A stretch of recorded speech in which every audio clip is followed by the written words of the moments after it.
An bhailín seo a caitheadh Elizabeth Crane amach as an taonseach a bhí éalasacha riamh. Bhí an teocht I coinche Harland, Kentucky, 1 céim faoi bhun an réo. Bhí sí 5 bliana de is, cosnachta a gúpla stocí cáit, ag grísú mála bláhanna, a raibh gach a raibh eici an scéal ann. Dhá leabhar, scarf ólan a bhí cneatáilte ag a máthair sa le bhuair an etin básaí, agus le fiaman a bhí céilte eici ó bhríceasta. Ba an bhliain 1930 agus ní raibh cuairim na sléimhte an raibh tú beo ná maraibh. Cheas a uncle Dale Crane I ngeata an tí Feirme le na lámha crasáilte agus a ghéal sacra mar fearr ag casúr post fáil. Bhreanig a bhein dóra thar a gcualann le cuma a bhí corám le sásamh agus físibh. Ceapan tú gúil tú níos fearr ná gach duine, a dúirt Dale, a anál ag casa bán san air réite. Ceapan tú gon déanann de chuid leabhar agus de chuid smínte, móra tú rud éigean speisialta. Well, inse méadúid catú. Is béal tú le beathú nach dullan a chuneáil, agus tá tú críochnathe ag beathú an seo. Níor rá Elizabeth.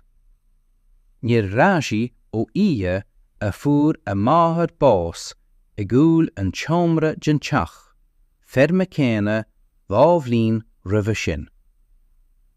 Cé go raibh Dale agus Dóra ag argáint sa chisteann faoi cé a íochaí as an áhacha, d'fhoghlaim sí rud éige an oíche sin, nach bhfoghlaimid an cuid is mó, daoine go tí I bhfad níos déanaí, má fhoghlaimid siad char bé, gur teanga iad na deora agus nach labhraíonn cuid daoine í. Cad a rinne sí chuna seo a thuil? Éilíonn an fhreagra an gceist sin tuiscint an gceanál lonmh a bhí Elizabeth agus an ceanál damhain a rugadh isteachantí. Ba bheanadóir gúil a thathar, William Crane, a déadach filiocht a ahansint, meascán contúirteach I coinche Harland. Fuair sé bás I dtittim mianach, nuair a bhí sí bliana de is, ag fágáil ban le pneumónia agus nían a bhí tar éis a grá focail agus a dútú stubborn chun ghlacha leis nach raibh éon rud ag an domhan Ba bhúntéir scuile a bhathair, Catherine, rud a pásag, agus fiú mar a chrimig an galarí ón taobhistí, rinne sí léamh os ard gach gíthe faoi tholas cinla. Is sé dintin an tain rud nach féidir le duine bí a bhaint díad, a dúirt Catherine le na híneann sa chomhra dearnach a bhí go riamh. Gach rud eile, airgid, teach, daoine, is féidir le sin go léir imeacht. Ach an méid atá rólas agat, an méid a thugann tú, fanan sin. Fuair Catherine bás ihe seame I 1930 agus cuireadh Elizabeth faoi chúram Dale. Deartar níos sinne a hatar agus a bhean Dóra. Leach siad léní as grá, ach as iblegáid, agus an tuiscint go raibh an pobal ag feire. Fear crua a bhí a Dale a rinne níos crua ag an Ghéarchéim, agus ba bhean I Dóra a raibh a cumas teasa ídathe ag blianta na bochtaneachta, agus cailteannas a beart leanaí féin le fioras dearach. Níor bhúil siad Elizabeth, níor chuis siad ochrasifty. Rinne sí soléir go simplí I mion crualacht léthúil, gur ualach a bhí ann nar íorsiad agus nar hastig uata. Débrig Elizabeth. Haring si isce an tabar rih an maidin. Bheithe si na siciní. Scrú si uorlár ar a glúne. Rinne si fáilte le lábha a scalteag, agus a fuil a bharteag, sa bhuacht an gheimhrí, agus rinne si gach a curigurtaí gan gearam. Ach léis si freisin gach leabhar a déiteach si a áil, agus chus si ceistena a chur na daoine fásta hartartaí mí compardach. Ní toisc go raibh na ceistena neamh-thuamúil, ach toisc go raibh siad go maith. Cén fád chur siad éirear sa fáirt chéama gach bliain, nuair a bhí an torog ag tittim. Cén fád nár bhalig éon duine an ginsing fian a dáas na fánaí thuaig, agus a dhéal I Lexington, áit a raibh sé fiú airgid ar a bhír. Cén fád a raibh ealach an úsal Patterson tín gach airach nuair a thuúil an shrú. Agus smínig éon duine an bhéadach na sean-bhíonach dráigeala os cion an shruthe a bheith ag níú a nuisce. Ba fhreagra dala ar na ceistena seo I gánaí an rud céine. Ní gnóda sé sin a chalam. Ba dóra ní simplí. Cuma dúirt chó saléir le teanga láire nach bheachag chailín a ceap an íomarcha riamh feircéile, agus go bheachag si bás ina héanaar agus ina héanarán, cosúil le hide commas sean suas Pigeon Creek. Seachan na páistí eile sa gleannaí. Bhí si difriúil bhealach a bhreisiad, ach ní raibh siad in ann a anamniú. Ní hábháin níos Chliste, ach níos mó díirithe an domhan, mar dá mbeadh si ag féachant an tíreach céine le gach duine eile, ach ag feiceáil tír go hiomlán difriúil. Cha si a cud ama séir, an beagán a bhí ann, ag léamh an gnic os cion na Feirme, áit éitoch si na sléifte a eiceáil ag rólag amach go dtí an spéir, cosúil le tomta ríte. Agus samhlaigh si na rudaí go léir a bhí ann thar na sléifte sin a raibh léite aici, ach ná chonaic si riamh. Ach ní éitoch Elizabeth stop a chur lena hintin ag opair níos mó, ná mar a déitoch si stop a chur lena crí ag búla. Agus be an fisreacht gan stíana gan stad seo a thróirí a nachtra leis an mó. An teachtan rih a banishment, hí dala ag ullmhthú chun a bhó Bhainne Deireanach, Old Bess, a bharú, toisc go raibh an tanamí stopta ag tabhairt Bhainne.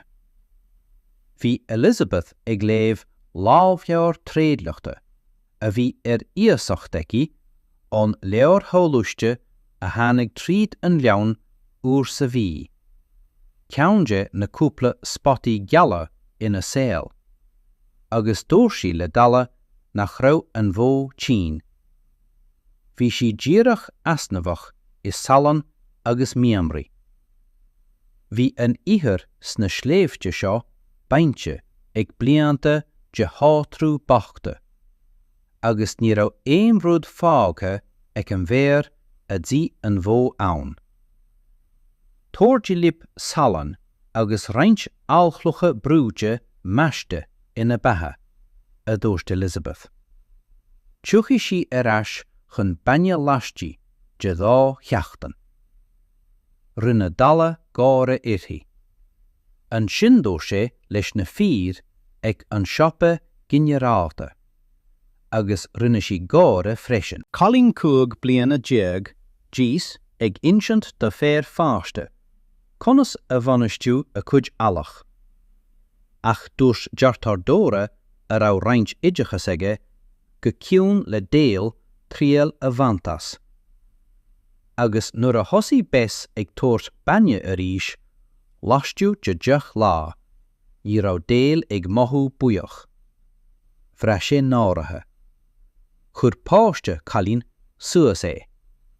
Agus I Conta Harland I 1934, bhí sin rud éigean nach bhéadach bród fíor a bhearachtal.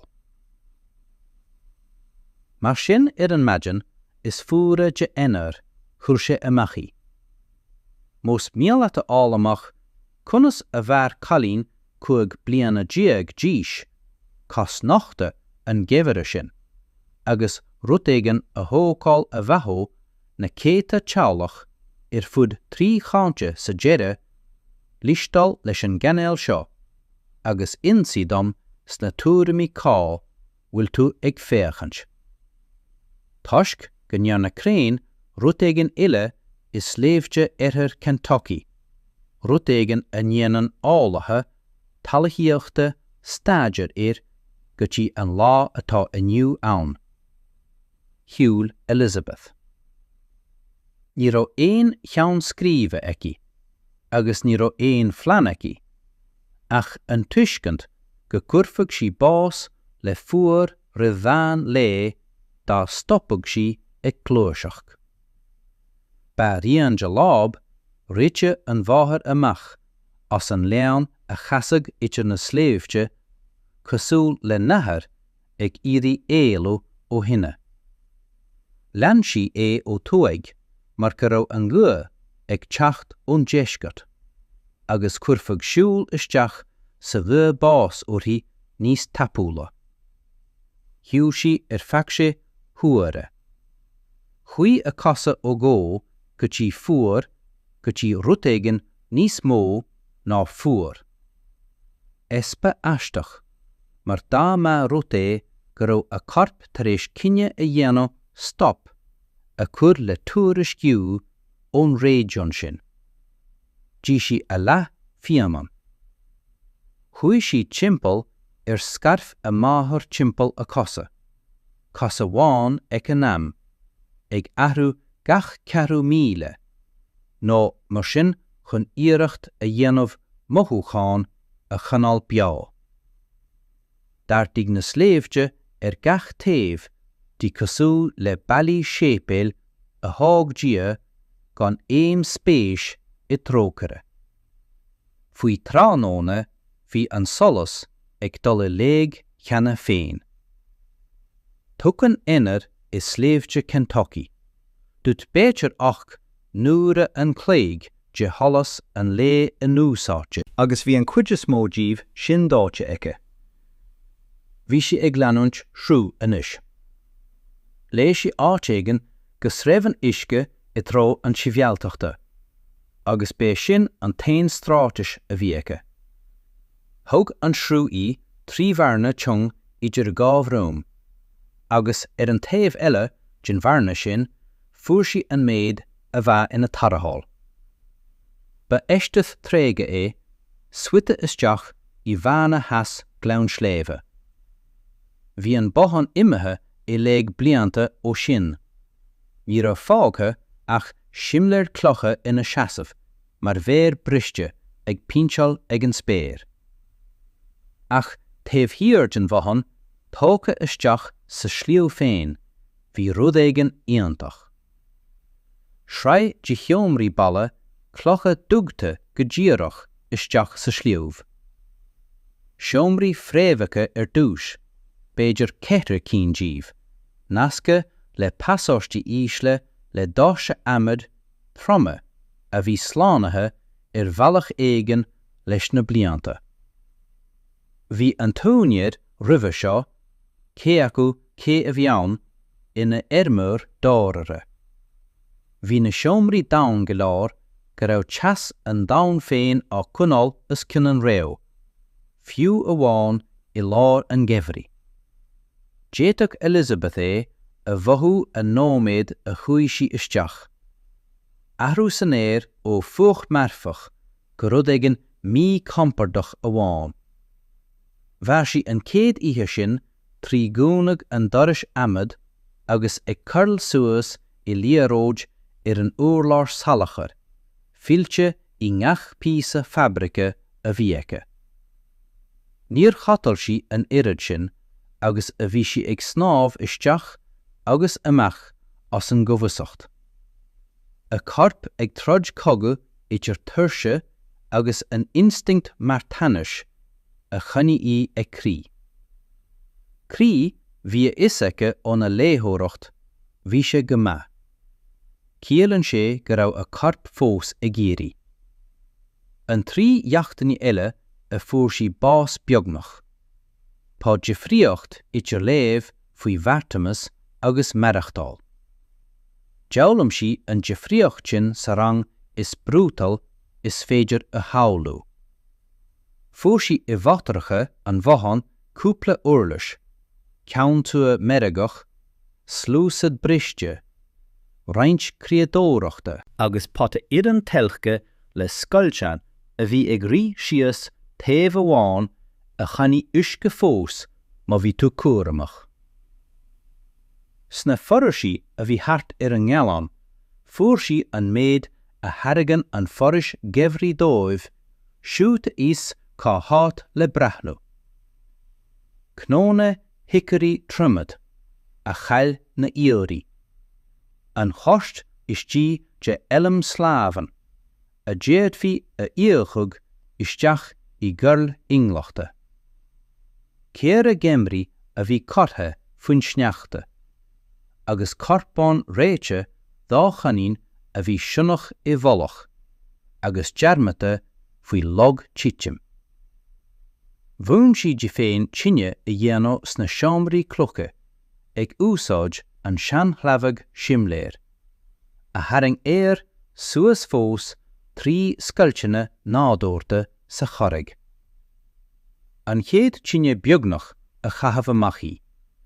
Ní raibh sí tar éis an sreabhadh ag leannaigh I gceart, agus chaisí úr an clíg ag casach sa darcadas, sula bhuair an dréacht gréim, agus thosaí an deatach ag artú.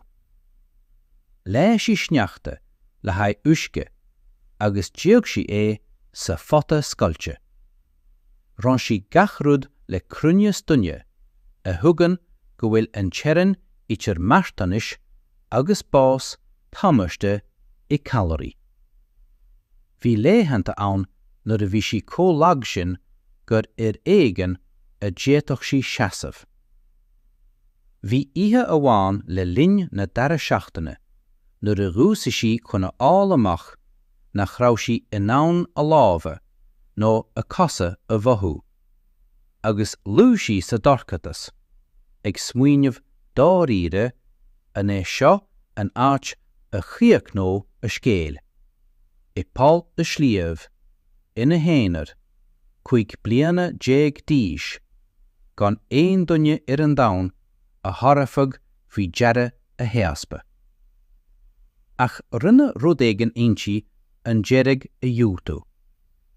Béidir gur guth a máthair a bhí ann fós ag ahandas áit éigean I seomraí a hintinne. Béidir gur stubbornness siimplí a bhí ann. Bhrú sí I féin suas. Bhrú sí I féin chun bhí ba an imarcha mór do cat a bhí sí ag samhlaíocht, ach ní raibh gabhar. Agus I sléifte iarthar Kentucky, massa go raibh gabhar beagnach céim os cionn lotnaidí.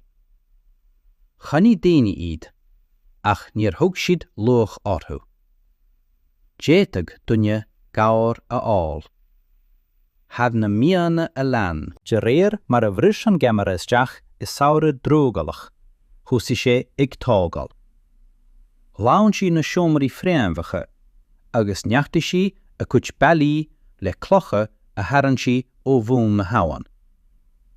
Leithní sí an pasáiste chuig an nuamastí, agus thóg sí cáras le ceart, ag úsáid logaí loga mar fiopi, áirí tríd an polamh go dtí an drangla hús.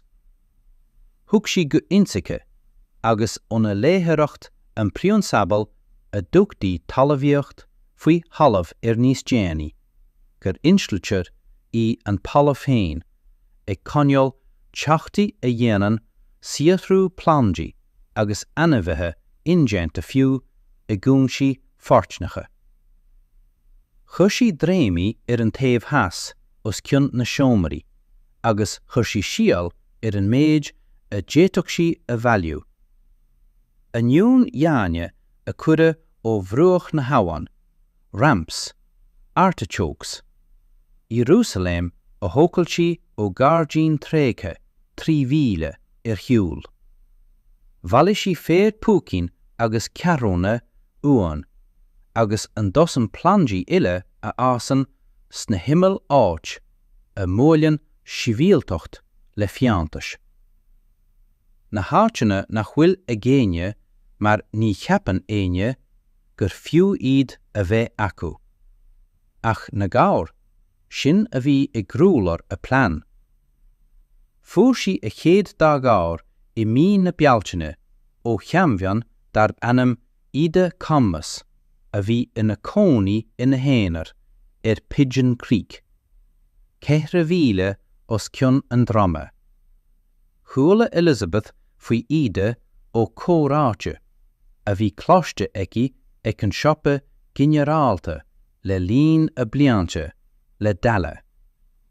Massa go raibh Ide aisteach ina cónaí éanaránach, ban a leabhar le henamh, agus a dáas luúbhanna a raibh amhras ag dúine deasa orthú. Nuair a bhí Elizabeth le feiceal ag a doras, tánaí mar iarnród fáil agus don mar galchnó ó bhíanna marachtála a muí faoin éir. Déach Ide orthaí feadh I bhfad, agus dúirtí bhí ina orm caitheann a theocha an seo. Ní raibh Ide ag caint faoi elpa go háirithe a bheith súl lé. Bhí si ag súl le duine éigean cosúil le Elizabeth. Duine a cha an domhan Amach a raibh an cíal aige turlangt ar a chosa. Bhí Ide an duine sin I féin, hiage blian roimhe sin. Tug sí há gabhar ógtaí agus rud éigean níos lóchfare ná ár. Elos. Bhí is ag Ide faoi ghár mar a bhíonn is ag fille faoi hanga. Agus thar an saoire go lean bhuann sí gach rud d'Elizabeth. Parú, beathú, Bhainne, córáil gabhar kitchenta, an Alain a bhainneann le cónlacht agus iompar anam bhí a léamh. Insich gár gach rud a haistin út áil. Dúirt Ide, más mian leat éisteacht. Mar chud daoine ní éistin sí le gár. Mar chud daoine ní éistin sí le rudar bí atá díreach mar iad féin. Faoi hóvar míle ní géad tríocha a cethar, bhí ceithre gár ag Elizabeth lonathe sna chéad dhá cheomra fréamhacha, a bhí aithreata aici ina stáblaí faoi halamh íontach éfachtach. An teacht leanúnach sna seomraí faoi halamh a bhí thart 50 go 50 chéalaí nach raibh na gabhar ag dó cabhraí ag troid leis an bhuacht sa chimreag. Rud a chéalaigh go raibh níos mó dá bhuineamh beatha ag dolisteach I dárgaigh Bhainne. Bhí na thurlár líneáte aici le tuí, agus thóg sí 16 bhainne simplí ó amad a húsáte. Chaní an córas éireála a bhí tóga aici an ta éir úr, ag tarrant éir fuair brancla 3 feasaiste faoi halamh a héagé sulas roch sé na henamh, agus an téir stalla ag artú 3 simléir le. An uam istí lena tapar a bhí ina déireacht. An tuisce 50 a 50 céim a bhí forfa chun Bhainne a fuarú, agus bhí an teacht stábla san nóam ag cruthú cúinéalacha I díalach chun cáise a dhéanamh. Fuair Elizabeth tréir díanta cáise I ceann dá cud leabharlanne. Cop stróchte de bhealúcháin féirmeachta USDA dhéireacht bheile a bhí aici íosacht agus nar thug sí ais riamh. Ceann de dhá leabhar a thug sí amach as teach déal, agus bhún sí I féin 3 mhí de rial agus de bhótón. Ba tubaistí iad na chéad bhaisc. An iommarcha aicead, Ró-GHRIANNACH, éiliú ó bheachtar nach raibh sí tar éis a rialó. Chail sí níos mó bainne ná mar a háil sí sna hiireachtaí luatha sin. Agus cill cailsnas bainne calraí a bhí ag teastáil go géir óna corp. Ach bhún gach tip rudéigandí. Agus bhí brontanas ag Elizabeth chun fólam ó hip nach bhfuil ag mórcuid dúine. Níor ghlach sí go persanta ghlach sí go cheolaíoch Rinne sí abhreitniu aró go bháin ag an am. Chaní sí noltaí scríofa fia sí áras an scéala le inne, agus faoin gemrag 1935 bhí sé ag táirge cáise gar bog a chur sí inulige fiancéir fián, agus a díosach sí sa cuid is dubhne gin áit a raibh an teacht cobsí, agus cruthí an taise nádúirta an éalflucha cúinéalacha a bheith íontach ag déantóir cáise gearmúil. Ba an cáise a thábhálaí. Thosaigh sí ag trádal ag an siopa ginearálta in Everts, baile 8 míle óna cús. Níor chuaigh sí go Harland, áit a raibh déal ina tháinig, agus áit a raibh a scéal éalas ag dúine. Chuaigh sí go Everts, áit a raibh sí ach chailín tunaí, ciún le cáise anmha. An siopadór fér dad bannam Herschel Platt, bhlas a cháis, agus déach sé orthaí mar a éigean fér rudéigean nach féidir leis a chreidiúint. Cabhór seo, a díomhrach sé. Rinne mé a dúirt Elizabeth. Cá. Sa slíomh. Níor chur Herschel níos mó ceisteanna. Bhí sé ina fér praticúil, agus níor cas fér praticúla I 1935 shiúl ó tháirge maith, beag beann a anse.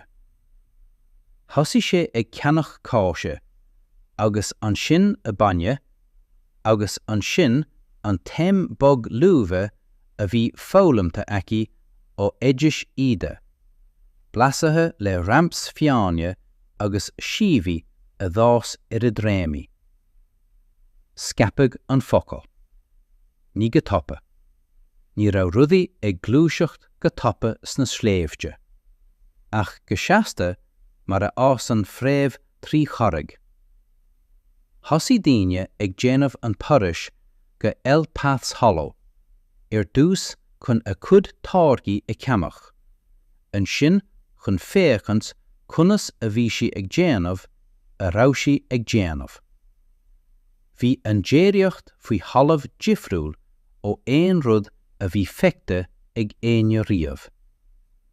Bhí sí tar éis a leathnú faoinm sin ag tochailt siomraí nua agus an nasca le pasáistí, ag tógáil cuimpléasc faoi halamh, a raibh faoi 1937, tréad de 40 agus bhí cáise ceart, parlúis Bhainne, siomra stálála betha agus áit cónathe bheag dí féin, go léir á gconál ag teacht in áitrithe ag an talamh féin.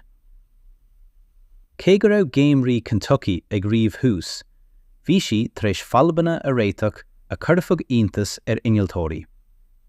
Tród canéal drínála snatse uorlóir na huam an dróil anamtha chuig siomra múraín a té teach glanne beag a bhí tógtha aici I gcuine an cnic theas ag úsáid glonne finnige a húsáidte. An teach glonne téite ón bon le teas múraín agus ón bar le gríon an gheimhrí, dá sé glasraí an gemara fad, leis, cáil, spionáiste, livanna a thug sí dá gár agus a dhíal sí in aice lena táirgí déireachta. Fuair Ida Commas bás is saorab míle ní géad tríocha a hocht.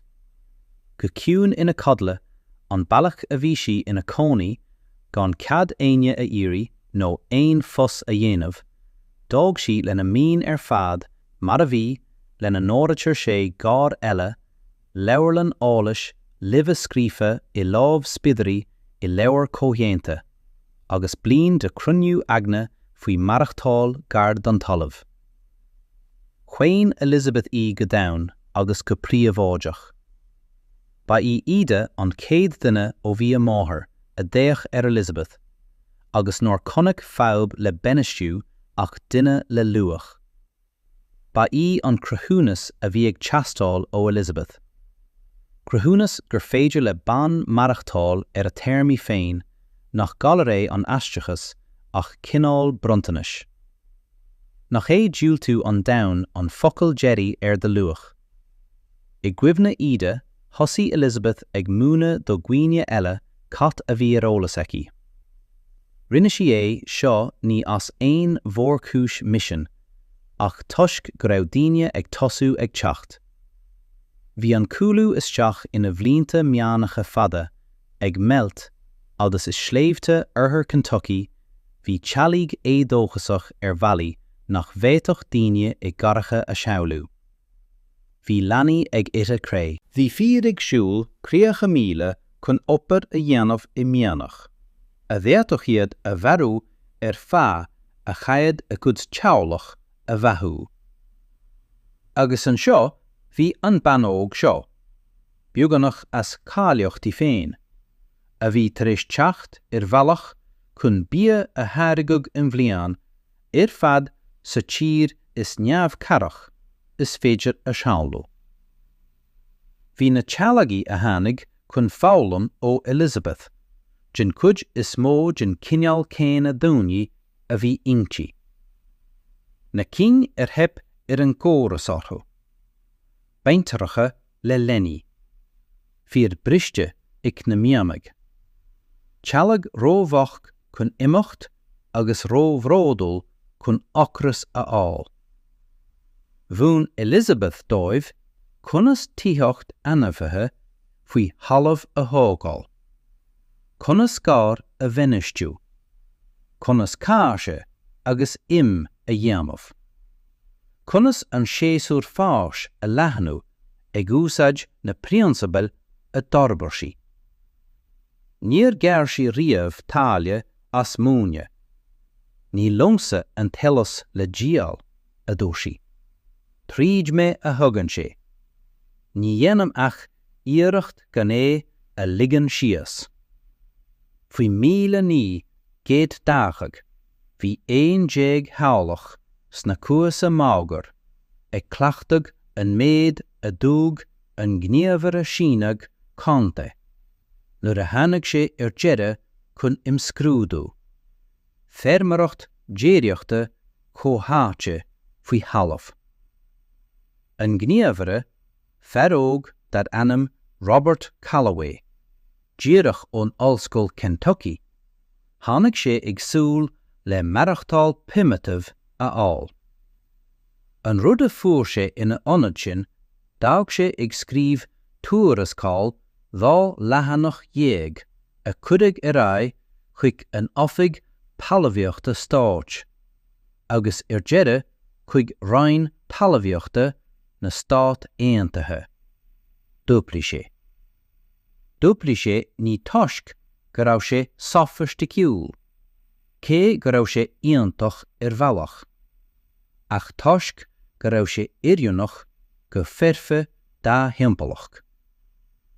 Na sléimhte Kentucky a bhí fichte i gcónaí mar bheic Ermaracht. Tharla go raibh siad ina múntáistí da meachtú ag smaoine bharthú bhealach difriúil. Chur na huamhanna alchlocha rialáil teachta fáil.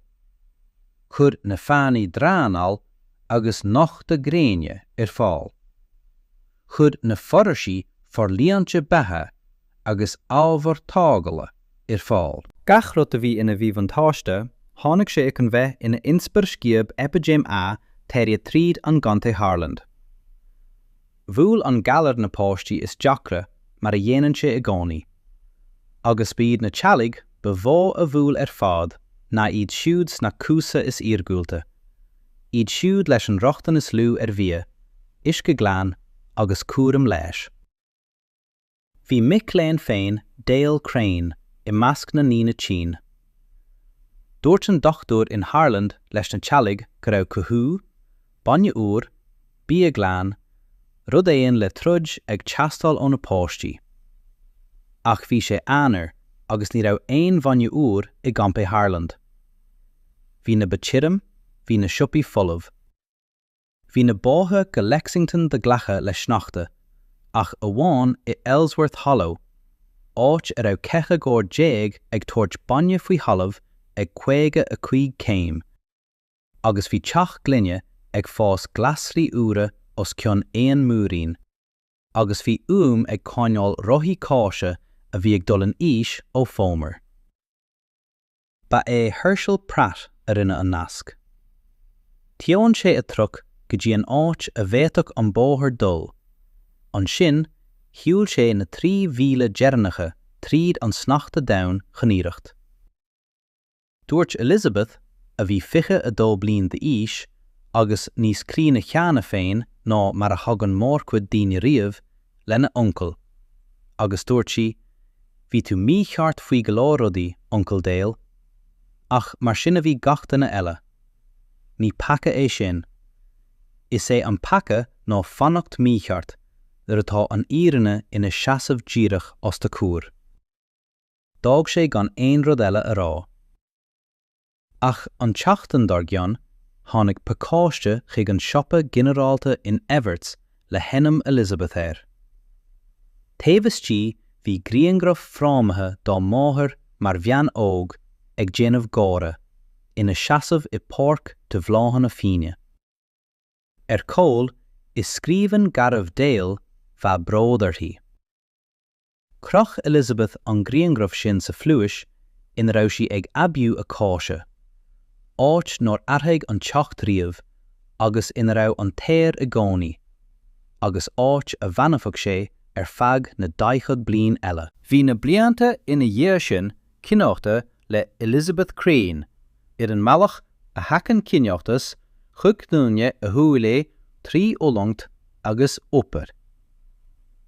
Sa bhrín 1900 géad dachad a 3, fós sí Thomas Wilder, feirciún, seasfach, a tháinig chun na mána a ólam agus a domhan mar gur aithin sé in Elizabeth rud éigin a bhí á lárgaice gan é a bheith ar an éolas.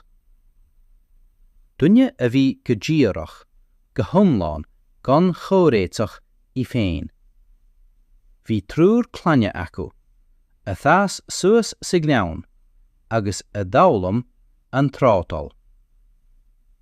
Faoin mbliain 1950 bhí an Wilder déirí, mar a tháinig sé chun bheith ar éolas, ag salahar cáise gár, Bhainne, agus chuig siopaí ar fud 3 chainte. Bhí an áis faoi halamh tar éis fás chun 2 theomra dhéag a áireamh in rá os cionn 10 gár mar aon le plúiseanna abiche, seomra práisile, agus an méid a bhí ann mar éiream bheag faoi halamh. Cheall Ollscoil Kentucky mic léinn chun mána Elswick a stáidear. Thairg an Cooperative Extension Service peimphléad bunathe ar a teicnicí a scapag ar fud réigion Appalachian. Níos tábhachtí fós, bhí an líonra teallach a bhí múnde tar éis éirí ina phobal. Tá sin ibriachtaí déireachta beacha faoi halamh agus faoi halamh scape fud na ngeann in Itir Kentucky. Gach ceann acu riúnathe dá hirearach le. Gach ceann acu ag bathú teaghlach a bhí dearmata ag an ngeilleagar níos mó. I raibh siad seo ina nibríochtaí seabhar. Níor éirí aon duine seabhar, ach níor éirí aon duine ocaras, ach an irid. Agus I sléifte Kentucky I lár an céid, ní raibh sin beag. Fuair Elizabeth Wilder bás maidin Georgian I mí dhearg fómbar, 1992 níos 73 blian. I seomra lepa an tí a thóg Thomas G os cionn na díaltóirí fréamhacha buma. Bhí a clann in éanacht lé agus a ghearplampa. Agus an fuam a bhí ina éanacht le na pasáiste ná an ceann a dhúsa sí gach maidin fad beaganach 60 blian. An gluúbog gár sna seomraí híos, ag fannacht le bheith ó Bhainne, ag fannacht le bheith ó Cuthú, ag leanúnt ra le na seantimpliúil de riachtanas agus sa láthair a hic Elizabeth níos fearr ná beaganach aon duine.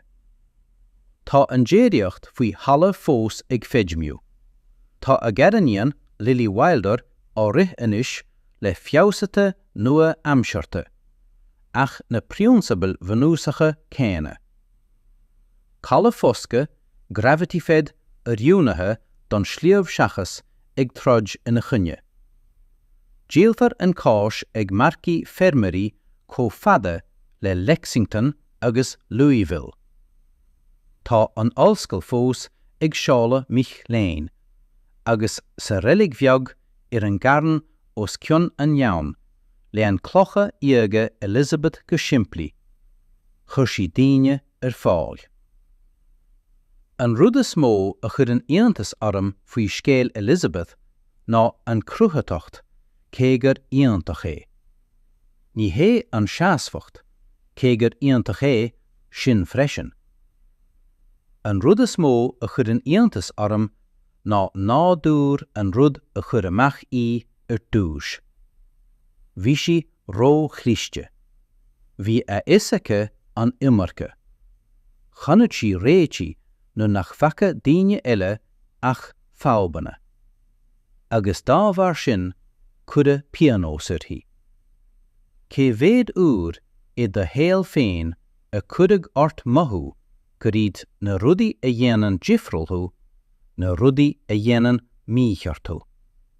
Cé bhéad úr a dhiirigh tú féin chun oiriúnú de spás, nar tágadh riamh de dhuine cosúlat. Agus cat a déitfe a thógáil dá stofar I gcurú. Níor thosaigh Elizabeth Crane le taliocht sléimhe a réalóidú. Thosaigh sí le marachtáil. Ach na thuirla sí a dúsáid sí chun marachtáil, a fisreacht, a grá fálamha, a dúiltú clacha leis, go raibh an domhan mar a bhí daoine eile ag rá go raibh sé.